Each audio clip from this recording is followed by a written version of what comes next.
Lionel Messi n'avait pas l'air hyper content de sortir dimanche. Le Paris Saint-Germain recevait l'AS Monaco et c'était la première fois depuis le début du championnat que les joueurs de Christophe Galtier étaient menés au score. L'Allemand Kevin Volland a ouvert le score à la 24e minute et les Parisiens n'ont marqué que 46 minutes plus tard à la 70e minute. Bon, après ils ont eu des occasions quand même. Par exemple, juste avant la fin de la première mi-temps, Mbappé a décalé Léo Messi, la Pulga s'est mise sur son pied gauche et a frappé, mais pas de chance, le ballon a atterri sur le poteau gauche. Les Parisiens ont eu l'occasion de se racheter juste après parce que le ballon est revenu dans les pieds de Mbappé qui a repris de voler, mais son tir a été repoussé par le poteau droit cette fois. Pour la petite blague, un faux compte de Mathias Pogba, qui est le grand frère de Paul Pogba, qui l'a accusé d'avoir sollicité un marabout pour ensorceler Mbappé, a tweeté une vidéo de l'action accompagnée de cette légende. Je vous avais dit quoi ?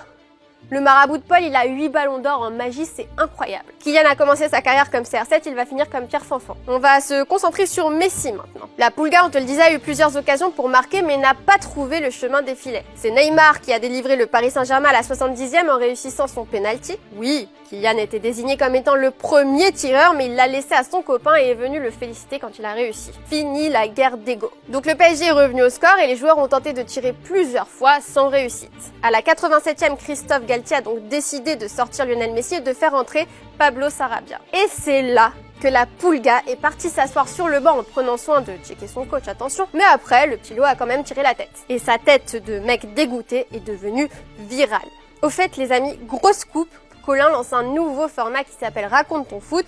Il va recevoir des célébrités en tout genre, donc des influenceurs, des acteurs, des chanteurs, des youtubeurs et j'en passe, pour qu'ils parlent de leur passion pour le football. Voilà les amis, on compte sur vous pour regarder le premier épisode avec Paul de Saint-Cernin. Ça vaut le détour quand même, faut se le dire. On a une autre info sur la Pulga. L'attaquant aurait tenté de peser sur le mercato du PSG cet été selon El Nacional. Alors un an après son arrivée à Paris et une acclimatation compliquée dans la capitale française, l'Argentin a fait savoir qu'il apprécierait l'arrivée d'un joueur du Barça qu'il connaît très bien. Selon le média, Lionel Messi rêvait de recruter un arrière-gauche qui alternerait avec Nuno Mendes et ce serait Jordi Alba. Comme l'explique El Nacional, Messi et Alba sont très proches et ont toujours été complices sur le terrain et en dehors du terrain. Carrément, lorsque Léo partait à Barcelone pour y passer un petit week-end, ou même lorsqu'il part encore à Barcelone, il retrouve toujours son arrière-gauche préféré selon le journal. Voilà, donc Messi expliquait que créer une concurrence entre le portugais et l'international espagnol aurait du sens, donc il voulait que Nasser se penche sur ce dossier assez rapidement pour régler tout ça. Mais bon, le mercato est bientôt fini et il s'est rien passé.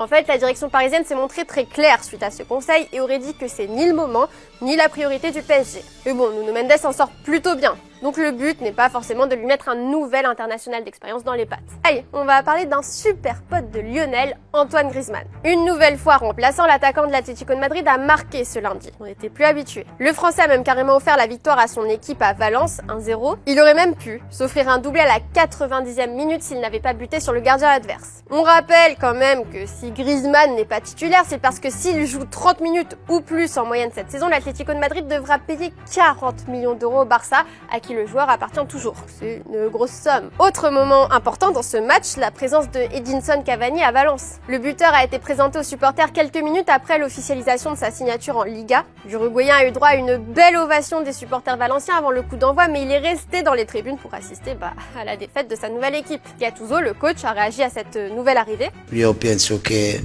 sia yo que mi cuerpo técnico, lo staff médico, tenemos que trabajar bien. Porque un jugador es que no juega, no se entrena con un equipo de 3 meses, se entrena da solo. Tenemos que entrenarlo bien, ¿entiendes? No toda una semana, tenemos que controlarlo bien, entrenarlo bien, porque 3 meses son 3 meses. Pienso que él seguramente va aquí para ayudar a nosotros, pero nosotros tenemos que ayudar a él.